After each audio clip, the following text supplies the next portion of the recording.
শুক্রবার ছাড়া প্রতি ওয়াক্তের নামাজে খুব কম সংখ্যক মুসল্লি উপস্থিত থাকেন। আপনারা আজ অন্তত এই প্রতিজ্ঞা করেন এই ওয়াজের মাহফিল থেকে যে আমরা অন্তত প্রতিদিন 5 ওয়াক্ত নামাজ পড়ব। একটা মসজিদে লেখা দেখলাম, তুমি নামাজ পড়ো তোমার জানাজার আগে। কথাটা অনেক গুরুত্বপূর্ণ, যদি আপনারা বুঝতে পারেন। তুমি নামাজ পড়ো তোমার জানাজার আগে, জানাজা হয়ে গেলে আর নামাজ পড়া যাবে না। তো এখান থেকে অন্তত এই প্রতিজ্ঞা আপনারা আমরা করতে পারি যে আমরা নামাজ আর ছাড়বো না।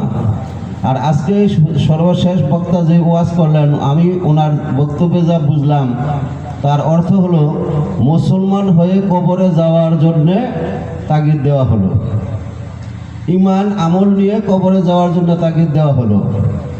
কিন্তু আমরা ইমান আমল কতটা যারটা সে জানে, কিন্তু বাস্তবতা যা আমরা দেখি, যা আমরা বুঝতেছি, আমরা আসলে ইমান কতটুক আমাদের শক্ত, আমল আমাদের কতটুক গভীর, সেটা আমরা যারটা সেই ভালো জানি।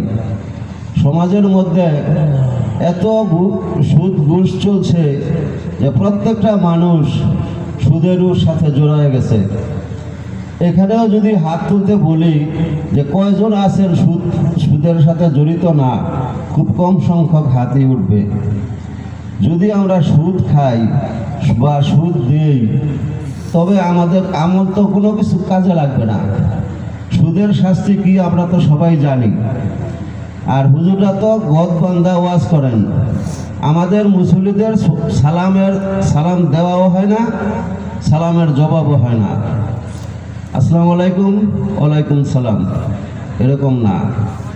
আসসালামু আলাইকুম, ওয়ালাইকুম আসসালাম, এরকম হওয়া উচিত এবং এটাই শুদ্ধ। আপনারা মুফতিদের কাছ থেকে জেনে নেবেন। তো ওয়াজ অনেক শোনার দরকার নাই, অল্প শুনলে যদি আমল করা যায় তাহলে সেটাই আমরা মনে করব যে আমরা কিছুটা হলেও সফল হয়েছি।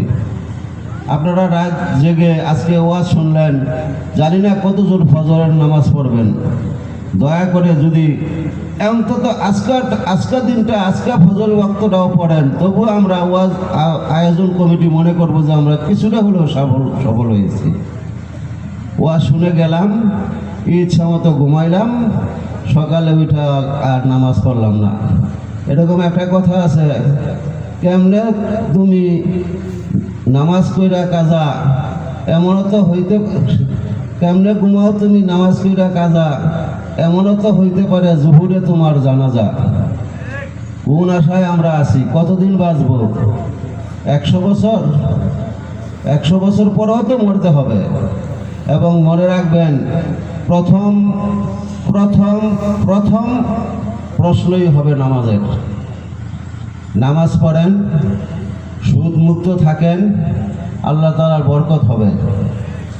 সুদ যদি না ছাড়েন, তবে নামাজ পড়লেও বরকত হবে না। নামাজের ফল বিফলে যাবে না, কিন্তু বরকত হবে না, নামাজের ফল পাওয়া যাবে।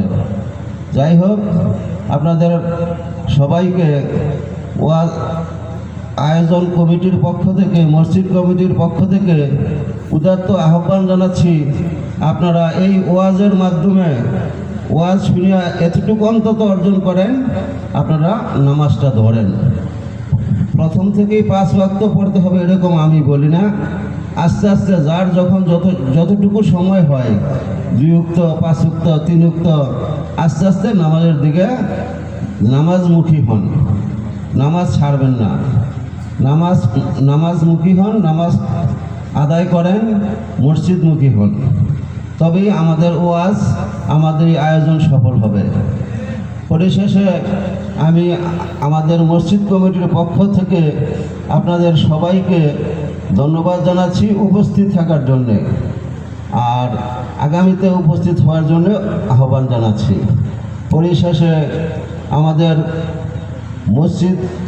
মসজিদ কমিটি এবং যুব সমাজ, জামদানি যুব সমাজ উভয় পক্ষ মিলে যে পরিশ্রম করে ওয়াজটির ব্যবস্থা করেছেন, তাদের সবাইকে আন্তরিক ধন্যবাদ জানাচ্ছি, বিশেষ করে মসজিদ কমিটির পক্ষ থেকে। আপনাদের কাছে সবার কাছে দোয়া চেয়ে আপনাদের সুস্বাস্থ্য কামনা করে আপনারা সবাই মসজিদমুখী হন এই কামনা করে বিদায় নিচ্ছি। আসসালামু আলাইকুম।